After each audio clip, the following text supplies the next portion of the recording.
like to call this meeting of the Bay County Board of Commissioners to order. It's 4:37 on March 15, 2022. Could you please take the roll, ma'am? Fox. Present. Krieger. Yes. Begic. Here. Coonan. Here. Radke. Here. Johnson. Here. Here. Here. Please stand for the invocation, followed by the Pledge of Allegiance. Lord, we ask that you bless this session of the Board of Commissioners this day, and that you lead and guide this board in the decisions made so that all citizens in this community will benefit. Amen. Amen.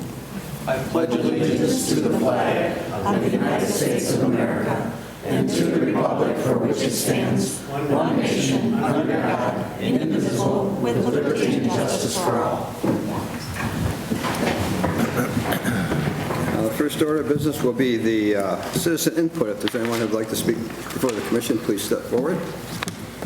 State your name, sir. Yes, my name is Pat Beeson, and I am your representative on Region 7 Division on Aging Board.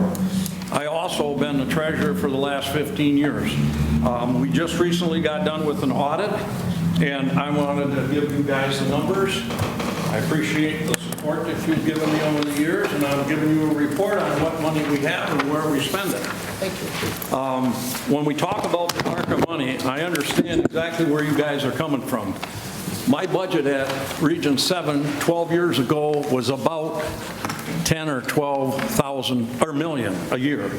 It is now 45 million a year. So I'm responsible. Bay County's the treasurer. We've been the treasurer for 15 years there. So I'm responsible for 45 million a year and how it's spent. And there is no money spent at Region 7 that isn't approved by the state or federal government first. I will spend or sign no checks until we know every penny is covered. We're kind of experts at all these federal laws and rules and all of that. And our auditors started about 2 months ago, and they finally finished up. And we'll be having a report at our next meeting.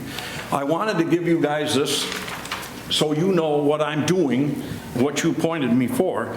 This is over the last 10 years in Bay County, overall money that we put back into Bay County for senior services, 28 million some odd dollars. Now, the Department of Aging, specifically here for Meals on Wheels, respite care, all the stuff that you do, over the last 5 years, we've given $4 million back to Bay County. So just so you know, there's a lot of time I spend looking over budgets and money and all of that.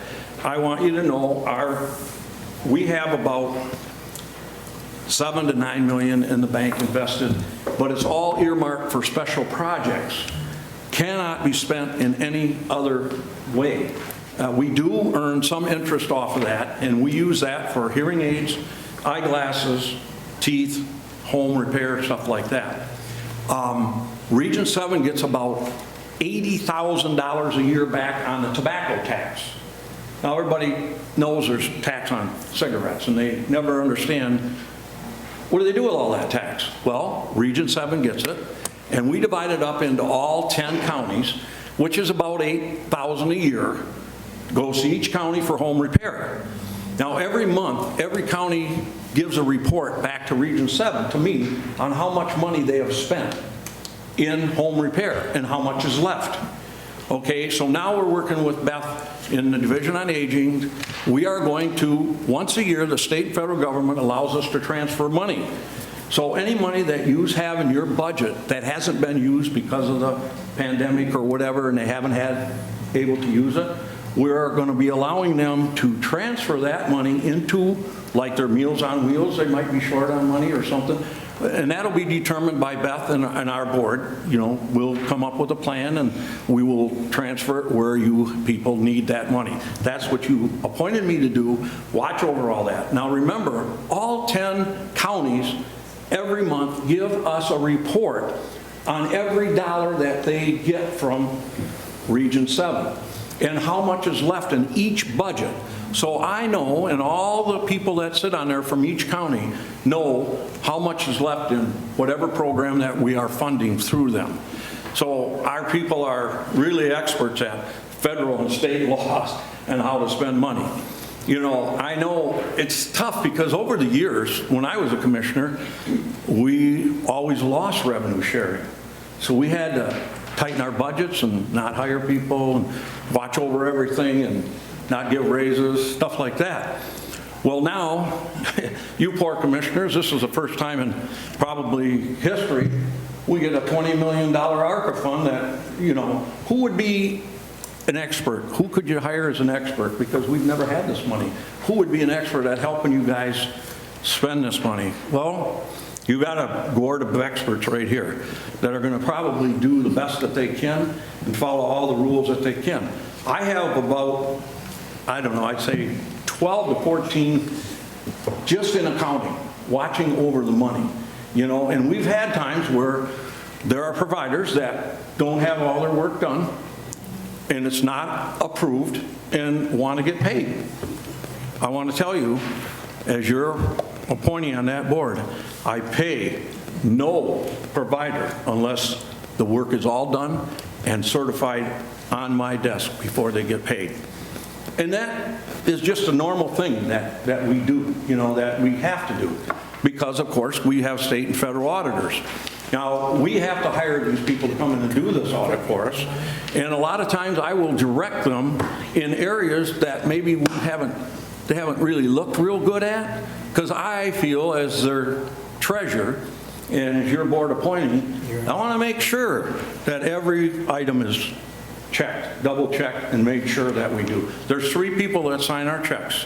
Our CPA, the board of director, Bob Brown, our director, and myself. So not just one person can sign a check there. But anyway, this other money that we're talking about, ARCA money, I know you guys are, I understand where you're being. You got 20 million, how do you do it and do it right? It's tough. You know, but this building that we want to put in our campus is a 20-unit housing unit for seniors and veterans. Now, when this is built, Bay County, it's built in Bay County, your Division on Aging people, Beth and them, and your veterans will decide with us who goes in there. And once it's built, just so you know, it will automatically, through the Medicaid, Medicare money, will be preserved, you know, will take care of itself. When we build it, you guys ain't going to have to fund this. You won't be seeing me every year for a little funding to cover it. So I'm just saying I appreciate you're looking at us, but I also wanted to make sure that you got a report so you know what's coming back into Bay County, because you know, I never knew how much was coming into Bay County until we got the report. So thank you, and I appreciate your time. Thank you. Sorry to That's go all right. over my point. I just, you're close. Thank you.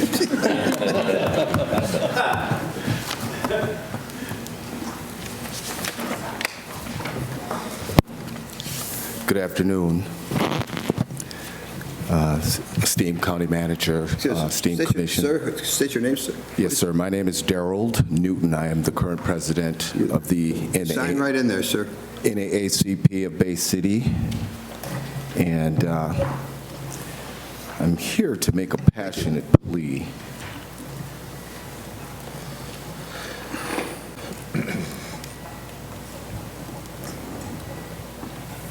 On behalf of the citizens of Bay County, regarding the ARPA funds. Let me start by saying a quote by Dr. King. And Dr. King said, "The time is always right to do what's right." So when there is a need, a great need, so shall the response also be greater. We serve a group of citizens right now that are struggling.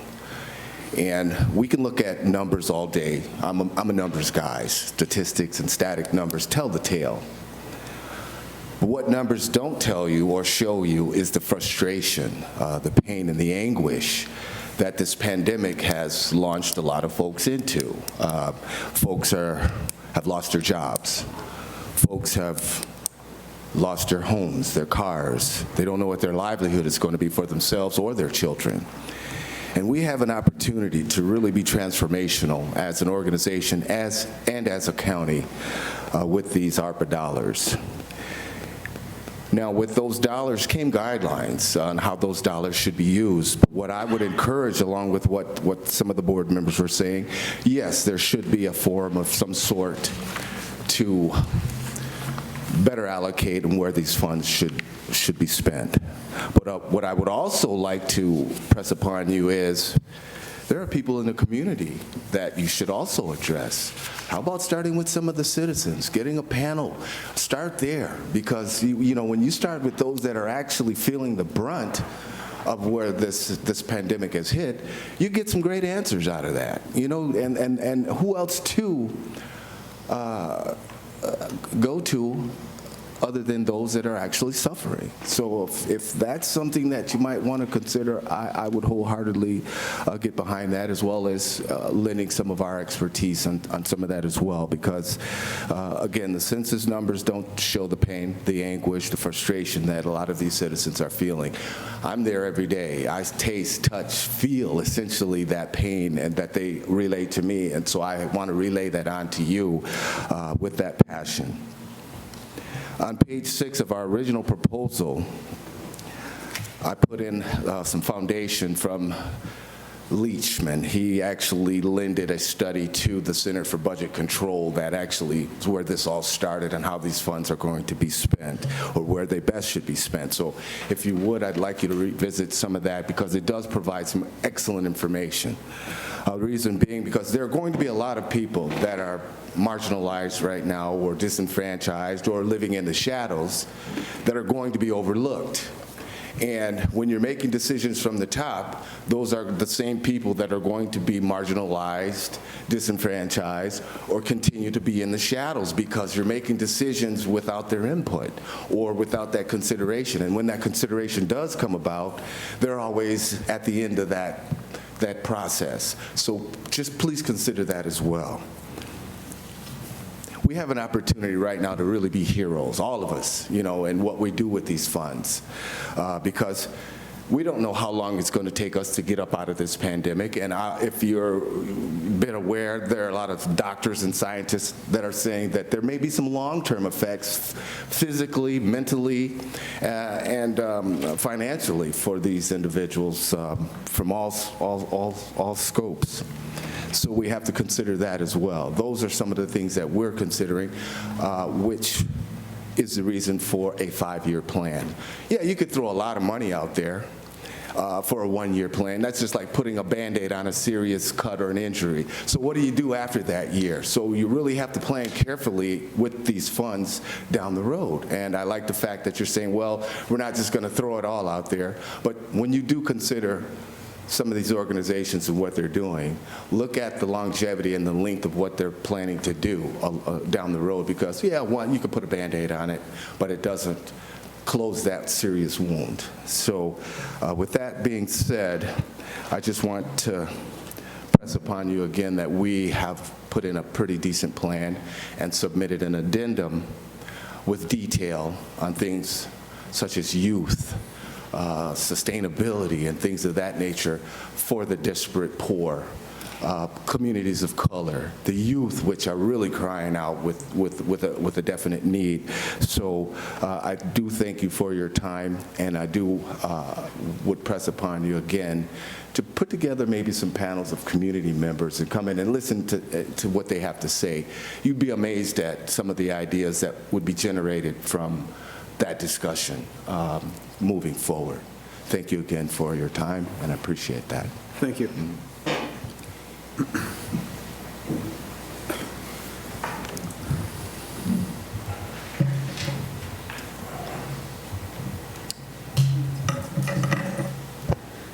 Sorry, your pen didn't work. My name is April Richardson. I am here on behalf of Advisacare Home Health Care. I know a couple of my colleagues have previously spoke here in regards to the auto reform, and we are just trying to bring awareness to everyone about all of the changes that have been made and how they are affecting some of the constituents of this county as well as other counties in the state. There were some unfortunate consequences that decreased the care that people are receiving. We do support the changes that were made, but there were sadly some unfortunate consequences. We were previously billing out anywhere from $28 to $33 per hour for care. That care has been reduced by 45%, and we are now getting back reimbursement anywhere from $14 to $18 an hour, which is what we pay our caregivers to take care of these people with lifelong injuries and other mental instabilities from their automotive accidents. We are just hoping for some consideration to be put on your agenda so we can discuss with you further information, and hopefully we can create a resolution. We have a number of other counties that have already created those in order to make some changes to continue to provide care for the people that we serve. Thank you. Thank you. Anyone else? Seeing no one, we'll move on to items for consideration. First, from the City of Bay City, an application for obsolete property rehabilitation exemption certificates at 300 Center Avenue and 308 Center Avenue. Need a motion to receive. Support. Any discussion? All in favor? Aye. Opposed? Motion carries. Under B, the appointments to the Bay Arenac Behavioral Health Board of Directors. I will need the Sergeant at Arms to come up and we will vote. Each commissioner will vote for 3, I believe. Is that right? 3, right? Okay, 3 people. And you just put your little dashes there and away we go. Madam Clerk, you want to start? Okay. Fox, Gerard, Byrne, and Pavlak. okay. Krieger, Burns, Peters, Pavlak. Begic, Gerard, Byrne, and Pavlak. Coonan, Richard Byrne, Justin Peters, Robert Pavlak. Radke, Gerard, Byrne, and Pavlak. Johnson, Richard Byrne, Justin Peters, and Robert Pavlak. Herrick, Gerard, Byrne, and Pavlak. Add them up. We're all done. 4 for Gerard, looks like 7 for Byrne, 3 for Peters, and 7 for Pavlak. Okay, so we need a motion to, how do we do? We get accept, just a receive, what are we doing here? Motion to appoint. Motion to appoint. So moved. Discussion. All in favor? Support. All in favor? Aye. Opposed? Motion carries. We're done. You did a great job. That's your first time having to tally votes? Let's see. Next. Mr. Johnson, you're up. Yes, sir. All right, so we will go on to resolution number 2022-67, reinstatement of command officer position. I move this resolution. Support. Discussion. All in favor? Aye. Opposed? Motion carries. Resolution number 2022-68, adjustment to patrol deputy starting wage. I move this resolution. Support. Discussion. All in favor? Aye. Opposed? Motion carries. Resolution number 2022-69, agreement with Bay Arenac Intermediate School, School District Animal Services. I move this resolution. Support. Discussion. All in favor? Aye. Opposed? Motion carries. Resolution number 2022-70, purchase of active military time for retirement purposes for Dustin Box, the Sheriff's Office. I move this resolution. Support. Discussion. All in favor? Aye. Opposed? Motion carries. Resolution number 2022-71, MAC Professional Services Agreement with Sally Warren. I move this resolution. Support. Discussion. All in favor? Aye. Opposed? Motion carries. Resolution number 2022-72, agreement with Delta College for phlebotomy services. I move this resolution. Support. Discussion. All in favor? Aye. Opposed? Motion carries. Resolution number 2022-73, general services agreement with SBSU. I move this resolution. Support. Discussion. Seeing none, all in favor? Aye. Opposed? Motion carries. Resolution number 2022-74, Bay County Hazard Mitigation Plan. Move this resolution. Support. Discussion. All in favor? Aye. Opposed? Motion carries. All right, and resolution number 2022-75, vacancies at 911, Central Dispatch, Juvenile Home, County Clerk, and the Civic Arena. I move this resolution. Support. Discussion. Seeing none, all in favor? Aye. Opposed? Motion carries. And finally, number 2022-76, Programming Coordinator position at the Civic Arena. I move this resolution. Support. Discussion. All in favor? Aye. Opposed? Motion carries. And that brings our work there to a conclusion, sir. Excellent, excellent. Is there any unfinished business? Any new business? Miscellaneous. Announcements.